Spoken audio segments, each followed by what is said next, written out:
Berakhir ngenes. Bunuh diri rezim Jokowi sudah tak bisa diselamatkan.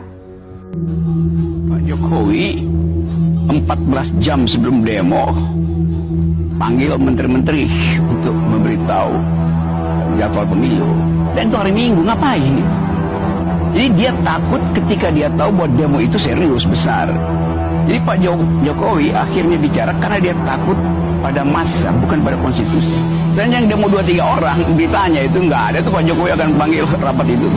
Kan ini soal permainan psikologi aja kan, karena itu masih menganggap gila nih orang nyogok kita apa. Dan di belakang pikiran mahasiswa ada social text yang menganggap bahwa Pak Jokowi itu pembohong. Oligarki negara yang sudah di depan mata secara sadar bahwa rakyat sebagai kekuatan demokrasi harus segera bergerak dan menyuarakan. Jika tidak, maka akan memberikan keleluasaan para elit birokrasi yang sewenang-wenangnya dalam melemahkan supremasi hukum dan melenggangkan oligarki di negara kita. Masyarakat Indonesia saat ini tentu sedang dalam kondisi yang dilematis akibat kondisi ekonomi yang belum stabil. Tidak berpihaknya kebijakan-kebijakan pemerintah kepada rakyat semakin menambah runyam kondisi yang ada. Rakyat seolah dipaksa patuh terhadap regulasi yang pada kenyataannya sama sekali tidak menguntungkan rakyat.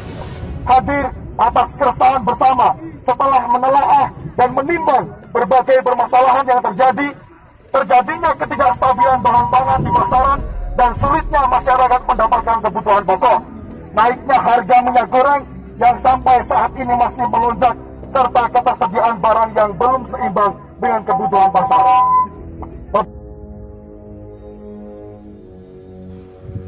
Kajian politik merah putih. Rezim Jokowi masuk perangkap dalam kejatuhannya sendiri.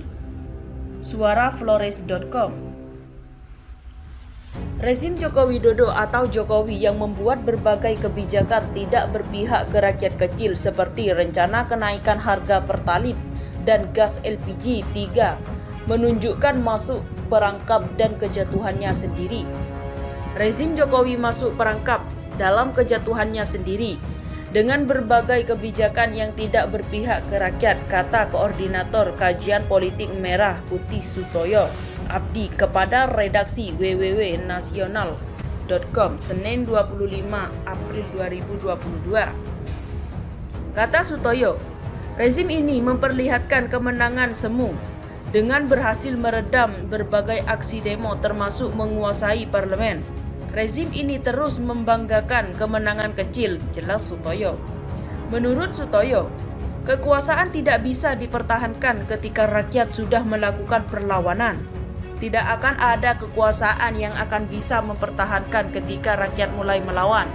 Hukum alam yang hakiki, rakyat pasti akan memenangkan segala untuk meruntuhkan rezim yang ugal-ugalan, tirani, dan mengarah ke diktatoran, papar Sutoyo. Dunia politik memang kadang sangat jahat dan keras. Melawan rezim yang sudah gila memperlakukan perlawanan lebih gila dan nekat. Perjuangan dan melawan rakyat akan sampai pada momentumnya, meraih kemenangan untuk mengembalikan negara ke arah yang normal, kembali sesuai arah dan tujuan yang termaktub dalam pembukaan UUD 45 pungkasnya. Berikut komentar dari warganet. Rezim pembohong harus dilengsarkan demi menyelamatkan bangsa dan negara.